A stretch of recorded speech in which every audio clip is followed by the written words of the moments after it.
के दिन पिता पुत्र पवित्र आत्मा के नाम से आरंभ करते हैं। आमीन।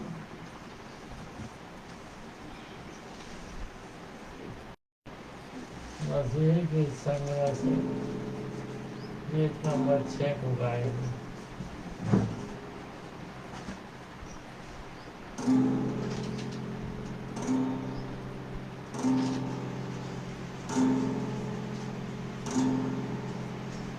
सिद्धो सबेरे मेरे प्राण ईश्वर तुम्हारा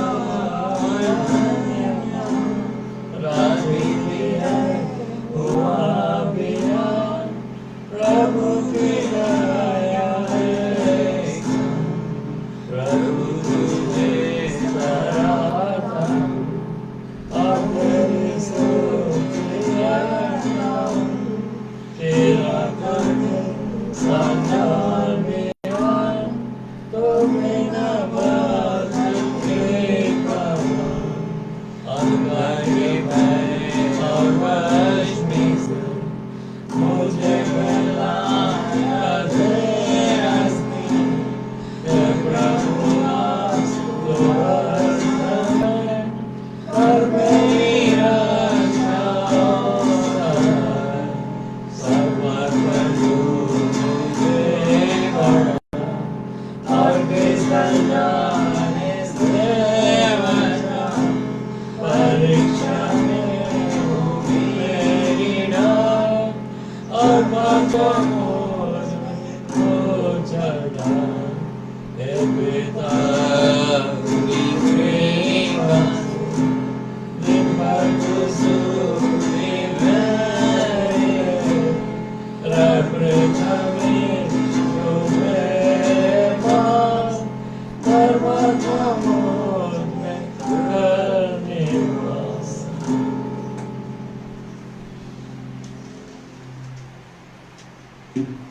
उत्तरवादी पाठ के लिए हम लोग निकाल लेंगे भजन संहिता 39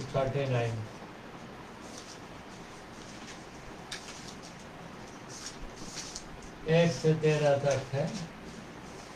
एक मैं पढ़ूंगा और आखिरी वाला हम सब मिलकर पढ़ेंगे। मैंने कहा मैं अपने चाल चलन में चौकसी करूंगा ताकि मेरे जीभ से पाप ना हो। जब तक दुष्ट मेरे सामने है तब तक मैं लगाम लगाए अपना मुंह बंद किए रहूंगा। मैं मौन धारण कर गूंगा बन गया और भलाई की ओर से भी चुप्पी सा गया और मेरी पीड़ा बढ़ गई। मेरा हृदय अंदर ही अंदर जल रहा था। सोचते सोचते आग भड़क उठी तब मैं अपने जीभ से बोल उठा। ऐसा कर कि मेरा अंत मुझे मालूम हो जाए और यह भी कि मेरी आयु के दिन कितने हैं, जिससे मैं जान लूं कि मैं कैसा अनित्य हूँ। देख तूने मेरी आयु बलिष्ठ भर के रखी है और मेरी अवस्था तेरी दृष्टि में कुछ है ही नहीं। सचमुच सब मनुष्य कैसे स्थिर क्यों न हो तब वे बैठ ठहरे सेला। सचमुच मनुष्य छाया सा चलता फिरता है, सचमुच व्यर्थ घबराते हैं। वह धन का संचय तो करता है परंतु नहीं जानता कि उसे कौन लेगा। और अब हे प्रभु मैं किस बात की बाट जो हूँ। मेरी प्राण और मेरी आशा तो तेरी ओर लगी है। मुझे मेरे सब अपराधों के बंधन से छुड़ा ले, मूढ़ मेरी निंदा न करने पाए। मैं गूंगा बन गया और मुंह न खोला क्योंकि यह काम तुम्ही ने किया है। तूने जो विपत्ति मुझ पर डाली है उसे मुझसे दूर कर दे, क्योंकि मैं तो तेरे हाथ की मार से भस्म भा जाता हूँ। जब तुम मनुष्य को अधर्म के कारण डपट डपट कर ताड़ना देता है तब तो उसकी सुंदरता को प्रतिज्ञा की नाई नाश करता है। सच में सब मनुष्य वृथाभिमान करते हैं सेला। हे यहोवा मेरी प्रार्थना सुन और मेरी दुहाई पर कान लगा। मेरा रोना सुनकर शांत न रह, क्योंकि मैं तेरे संग एक परदेशी यात्री की नाई रहता हूँ और अपने सब पुरखाओं के समान परदेशी हूँ। आखिर सब मिलकर आज इससे पहले कि मैं यहाँ से चला जाऊँ और न रह जाऊँ मुझे बचा ले जिससे मैं प्रतिष्ठित जीवन प्राप्त करूँ। आइए एक गीत और गा लेंगे और इसी समय पेट को उठा लेंगे। 538 मसीह गीत संग्रह से 500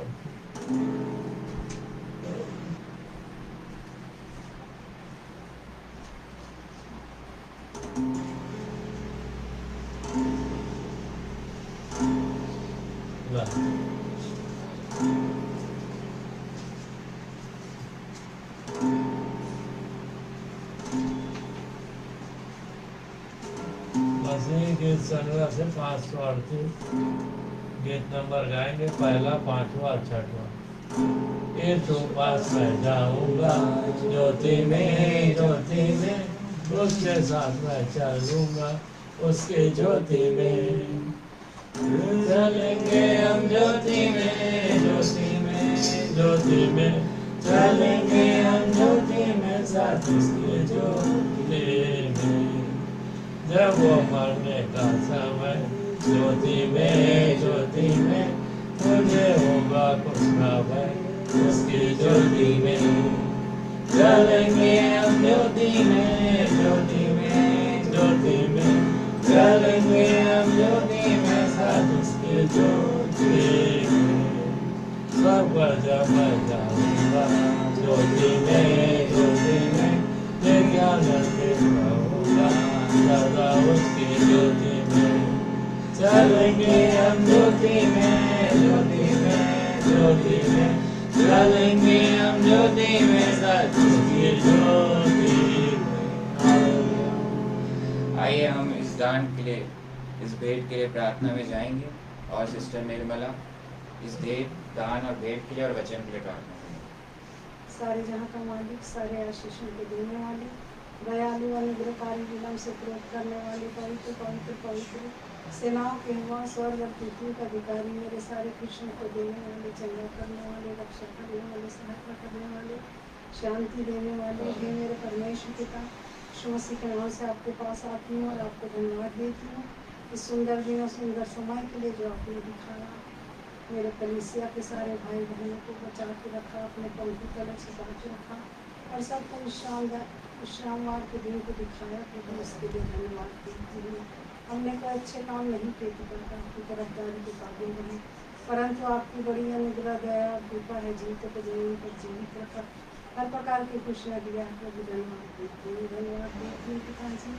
आज जितने भाई बहन तुझे जो दान दिए हैं प्रभु उस पर आशीर्वाद दीजिए, उन्हें दे पैसा सही कार्य में खर्च किया जा सके, शैतान की नजर इस पैसे में ना लगे, प्रभु आशीर्वाद दीजिए।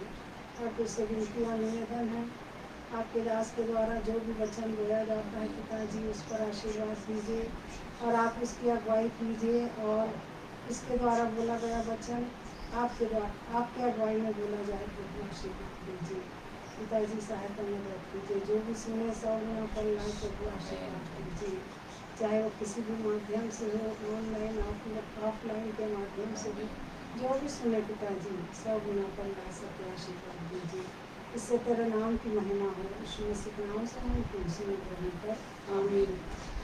आइए हम सब वचन की तरफ आगे बढ़ेंगे और जैसे कि आज 7 अप्रैल 2024 के दिन Jesus Prince of peace church की आराधना किया जा रहा है, ऑनलाइन किया जा रहा है। और जैसे कि पिछले हफ्ता प्रभु यीशु मसीह के जी उठने का पर्व को मनाया गया, रिजरेक्शन संडे को, उसमें हमने एक बात को देखा कुलूसियों 3:1-3 में, उसी में ही हम आगे बढ़ेंगे। एक छोटी सी प्रार्थना को करते हैं। हालेलुया, प्रेज द लॉर्ड की लहू की जय। मान पिता परमेश्वर यीशु मसीह नासरी के नाम से आपके पास आते हैं आज के सुंदर दिन के लिए, विश्रामवार का दिन, सप्ताह का पहला दिन, आपका जी उठने का दिन 7 अप्रैल 2024 के लिए धन्यवाद देते हैं। GS Prince of peace church इस कलीसिया के लिए धन्यवाद देते हैं। आपकी कलीसिया यीशु, जो भी इस वचन यहाँ से वचन प्रचार होता है उसे बोलने वाला मैं नहीं मगर आप हैं, और हम सबों में 100 गुना फल लाए। ऐसा अनुभव कोई आत्मा की सामर्थ्य और अपने अभिषेक से मुझे कर दीजिए, हमें अनुग्रह दीजिए कि उसे रिसीव कर सके, चाहे वो ऑनलाइन के माध्यम हो चाहे ऑफलाइन। इस प्रार्थना को आपके चरणों के पास रखते यीशु मसीह नासरी के नाम से मांगते हैं, आमीन। कुलूसियों 3:1-3 में एक बात लिखी है, सो जब तुम मसीह के साथ जिलाए गए तो स्वर्गीय वस्तुओं की खोज में रहो, जहाँ मसीह वर्तमान है और परमेश्वर की दाहिनी ओर बैठा है। पृथ्वी पर की नहीं परंतु स्वर्गीय वस्तुओं पर ध्यान लगाओ, क्योंकि तुम तो मर गए और तुम्हारा जीवन मसीह के साथ परमेश्वर में छिपा हुआ है। जब मसीह जो हमारा जीवन है प्रकट होगा, तब तुम भी उसके साथ महिमा सहित प्रकट किए जाओगे। तो ये बात सीधी है, साफ साफ है कि स्वर्गीय वस्तुओं, आज का टाइटल, आज का शीर्षक ये हेवनली थिंग्स। हम जो उसके साथ जिलाए गए हैं, जब ये विश्वास करते हैं तो हम वहाँ जो है पहुँचाए जाएंगे। वहाँ वही हमारा होप ऑफ सॉल्वेशन है कि अब हम वहाँ पहुँचाए जाएंगे। तो स्वर्गीय वस्तुओं, हेवनली थिंग्स की तरफ हमारा ध्यान होना चाहिए, क्योंकि वहीं परमेश्वर पिता का इकलौता बेटा प्रभु यीशु मसीह बैठा हुआ है दाहिनी तरफ। और वहाँ पहुँचना है, हमारा ध्यान जो है स्वर्गीय वस्तुओं, मतलब कि हमारा हृदय जो है बिल्कुल साफ होना चाहिए, क्लीन हार्ट। मैं ज़्यादा बड़ा नहीं, आज पवित्र आत्मा परमेश्वर एक छोटी सी बात को आपको दिखाएगा, वो यही बताना चाह रहा है मेरे थ्रू कि आपका हृदय जो है बिल्कुल साफ होना चाहिए। मत्ती 5 और उसका 8, मत्ती 5 और उसके 8 में लिखा है, धन्य है वे जिनके मन शुद्ध हैं, क्योंकि वे परमेश्वर को देखेंगे। तो परमेश्वर को जो देखेगा उसका मन जो है शुद्ध होना चाहिए। और परमेश्वर पिता जो है वो है स्वर्ग में, और स्वर्गीय वस्तुओं की जब आपको चाह है तो मतलब आपका हृदय बिल्कुल शुद्ध होना चाहिए। एक छोटा सा एग्जांपल, जब बच्चा पैदा होता है तब उसका जो है उसमें कोई पाप नहीं, मतलब वो बिल्कुल शुद्ध की तरह है।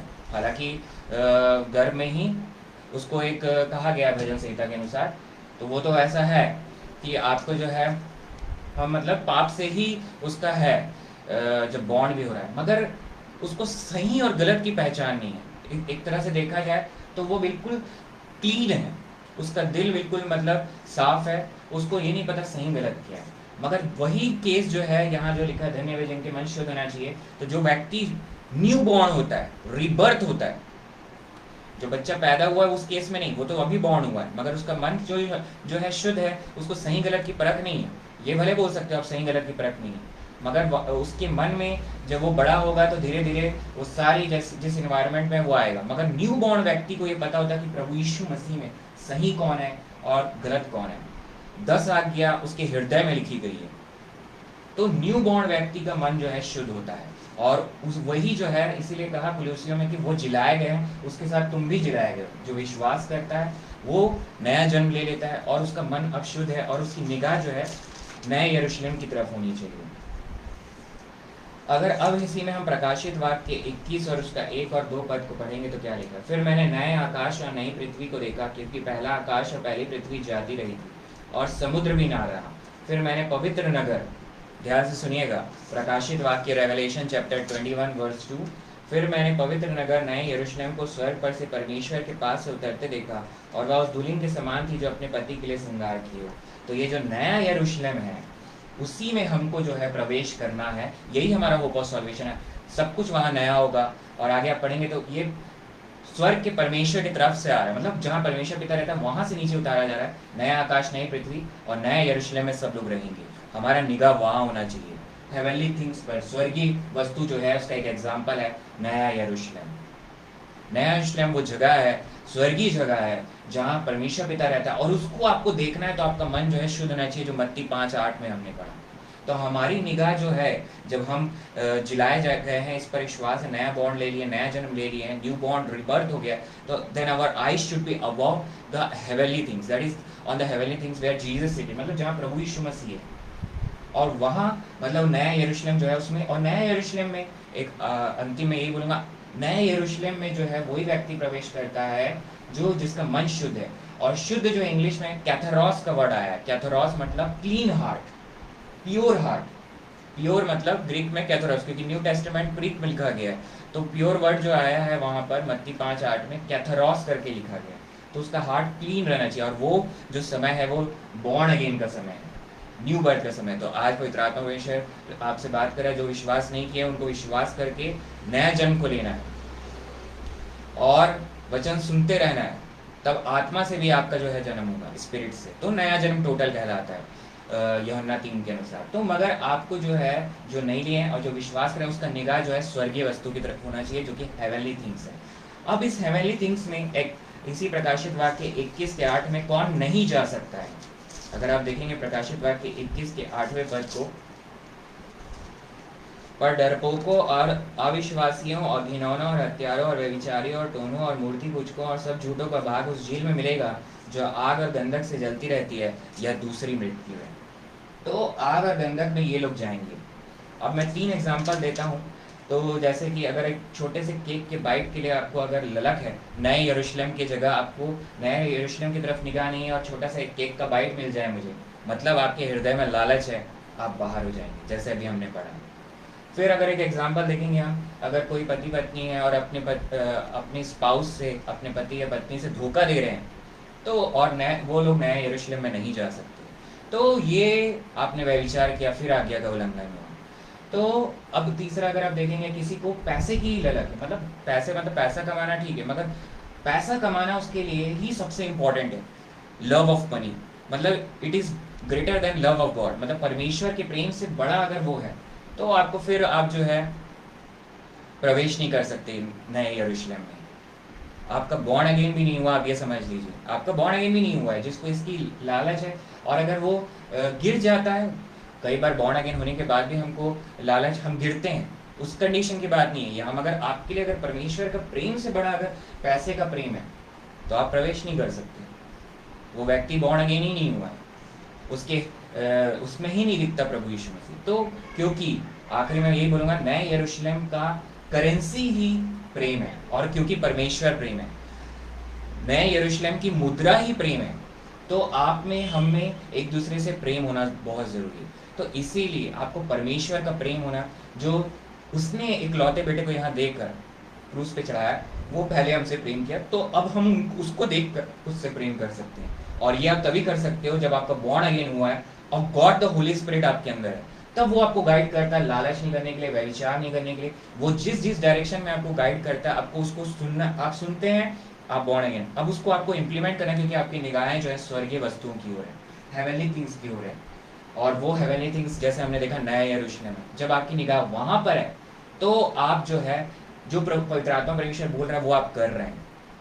इसीलिए वहां है, मतलब प्रभु यीशु मसीह में, हमने देखा ना कुलूश में परमेश्वर पिता के दाहिने हाथ में बैठा है, तो वो वहीं से नया यरूशलेम यहाँ आने वाला है, और उसी में वही लोग प्रवेश करेंगे जो बॉर्न अगेन है, जो जीत आखिरी तक विश्वास रखे हुए हैं, और उन्होंने जीता है, मतलब उनको वो मुकुट मिला है, आखिरी तक लड़ के अपने आप को प्रभु यीशु मसीह को देखते हुए वे चलाएं, अपने जीवन को व्यतीत किए। जो सोए हुए वो जी उठेंगे, और जो जिंदा है वो बदल जाएंगे। तो क्योंकि अब जो है प्रभु यीशु मसीह का आना निकट है, आखिरी में यही कहूँगा, उसके आने के समय हमको उसके वचन, विश्वास और प्रेम में बने रहना। इसके लिए हमें प्रतिदिन परमेश्वर के अनुग्रह, अब्बा के अनुग्रह, पवित्र आत्मा की सामर्थ्य को मानना है। आइए हम प्रार्थना करें।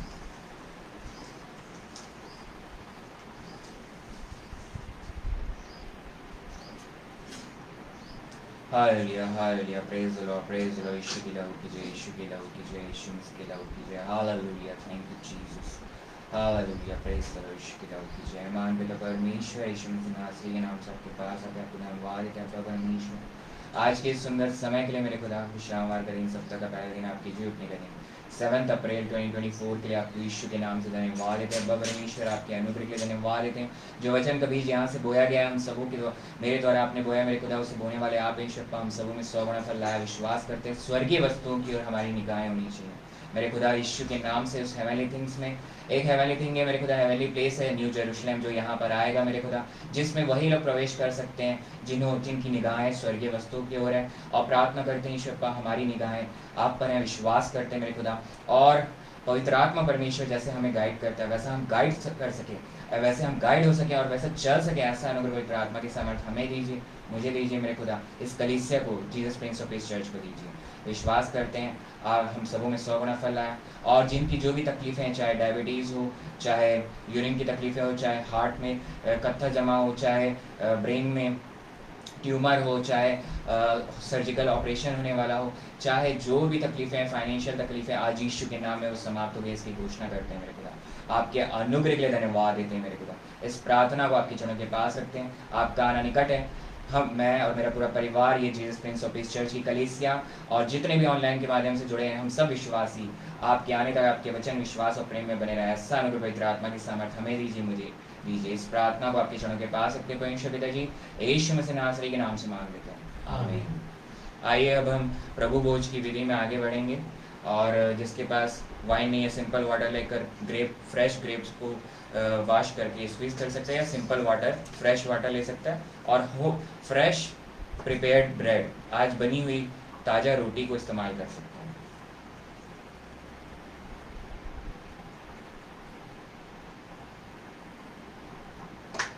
क्योंकि यह बात मुझे प्रभु से पहुँची और मैंने तुम्हें भी पहुँचा दी कि प्रभु यीशु ने जिस रात वह पकड़ाया गया रोटी ली और धन्यवाद करके उसे तोड़ी और कहा, क्या मेरे देह है जो तुम्हारे लिए मेरे स्मरण के लिए यही किया करो।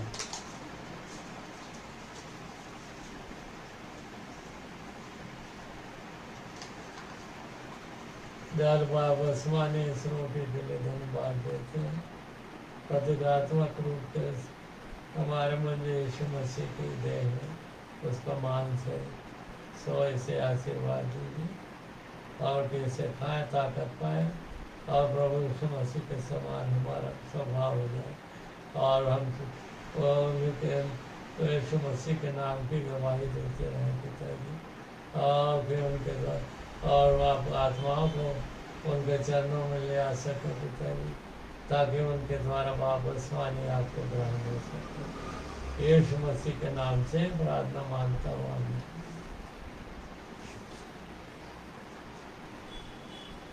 सब एक साथ खाएंगे।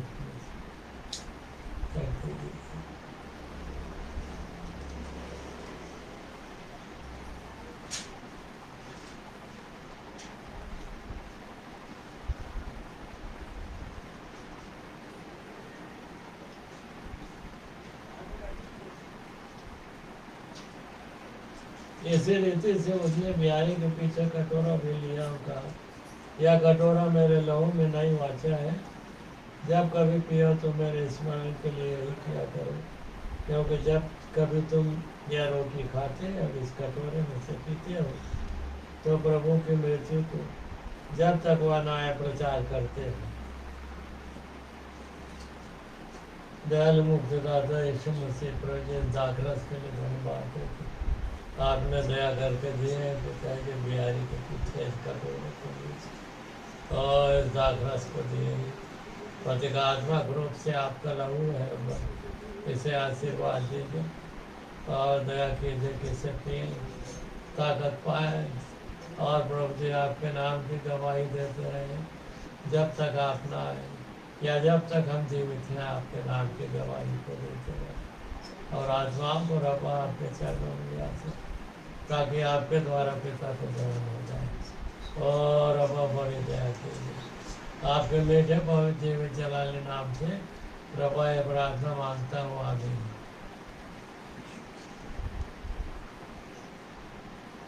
सब एक साथ पीएंगे।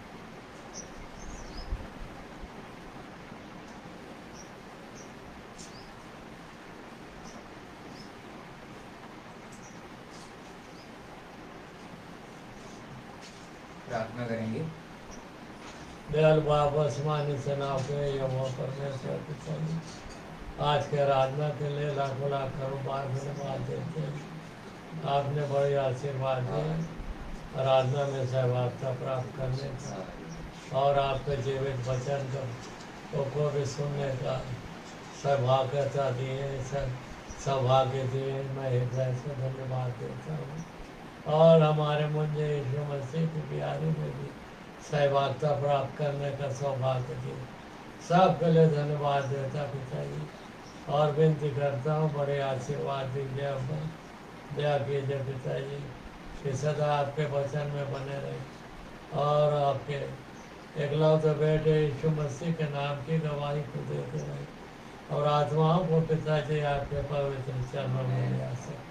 पिताजी बड़े आशीर्वाद दीजिए, आपके एकलौते बेटे यीशु मसीह के नाम से प्रार्थना मांगता हूँ, आमीन। हे हमारे पिता तू जो समय तेरा नाम पवित्र माना जाए, तेरा राज आए, तेरी इच्छा जैसे स्वर्ग में की होती है वैसे पृथ्वी पर पूरी हमारे दिन की रोटी आज हमें दे और जिस प्रकार हमने अपने अपराधी को क्षमा किया वैसे भी हमारे अपराध हमें परीक्षा में ना ला परंतु बुराई से बचा, क्योंकि राज्य पराक्रम और महिमा सदा तेरी है, आमीन।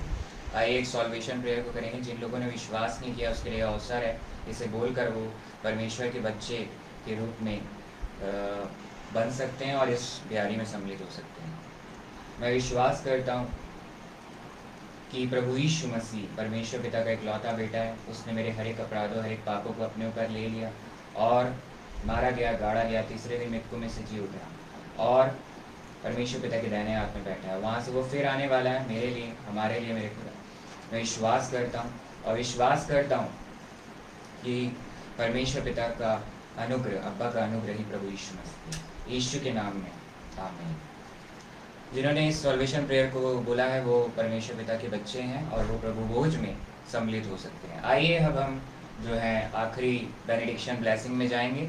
जो लोग खड़े हो सकते हैं वो खड़े हो जाएं, जो नहीं हो सकते वो बैठ जाएं। अब अब्बा परमेश्वर का प्रेम और प्रभु यीशु मसीह का अनुग्रह और पवित्र आत्मा की सहभागिता उपस्थित यहाँ जितने विश्वासी और जितने भी ऑनलाइन के माध्यम से जुड़ते हैं, हम सबों पर प्रभु यीशु मसीह के आने तक प्रतिदिन बना रहे। आमीन। जय मसीह की। जय मसीह। जय मसीह की। Praise the Lord.